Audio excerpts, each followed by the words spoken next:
I want to bring in Dave Aronberg, state attorney for Palm Beach County, Florida, and a friend of the show. I just twisted up about what could possibly happen, Dave, if the trial result is thrown out and these two are ripe for another trial. What do you think the state of California would actually do? Good to be back with you, Ashleigh.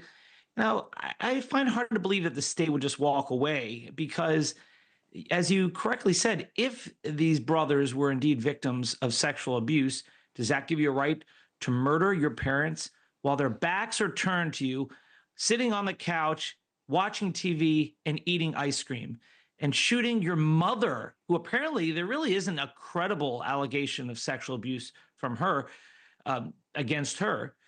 She's trying to crawl away from these boys, and they shoot her 10 times. There was so much blood at the scene that the investigators thought this was a mafia hit. And then they tried to cover it up, weren't arrested until a year later. And then they went on a shopping spree. They had a great time, parties, tennis lessons, travel. They lived the high life. So I'm not shedding any tears for these boys. I do think that they deserve to be in prison. As far as whether this was a murder case or a manslaughter case, well, we'll see what the court has to say. So let's say they decide to go after a second-degree murder case and decide to actually prosecute and try to get a conviction on that. I think they could easily, right? But then they'd be free to walk. And at that point, could you put conditions on them? Could you, as the court, who's gone through a trial, put conditions on them and say, you're going to go out into the world as convicted felons, and you may not profit from this crime. You may not become celebrities for the next 30, 40 years that you're alive. You may not go to the Met Gala. You may not hobnob with Kim Kardashian and et al. Is there anything that they could do to curtail some of that kind of behavior? Because we know they have the propensity, right? That after the murders, we saw what they did with the Porsches and the condos and the Rolexes. The judge can try to implement some conditions of their probation, but it's easier if it's just a plea deal. So if this gets overturned, then you could reach a plea deal where they can't profit off of their story. But if the first-degree murder conviction is overturned, the state could try it again. Also, second-degree murder or manslaughter. But you're right. If it's manslaughter, then they've already served the time. It's time served.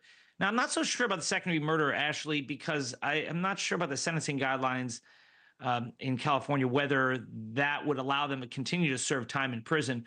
I do think it would be unfair if they just walked away because based on how brutal this crime was. But, I guess it's always possible. Yeah, I mean, we're just not allowed to avenge our own suffering. That's what we have the police and the state for, as flawed as it is. I have like 20 seconds left, but I do want to ask you this. If they walk, or if they are tried and found not guilty, could these brothers go back and sue the state for money for all the years they were falsely incarcerated as innocent men? They could try, but they will fail. This case has been on appeal over and over and over again. They've lost every time.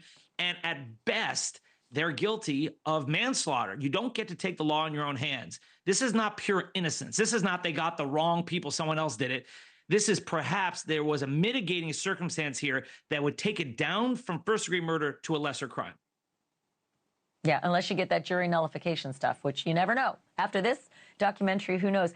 Thanks for watching. Go to joinnn.com to find NewsNation on your screen. And don't forget to click the red subscribe button below to get more of NewsNation's fact-driven, unbiased coverage.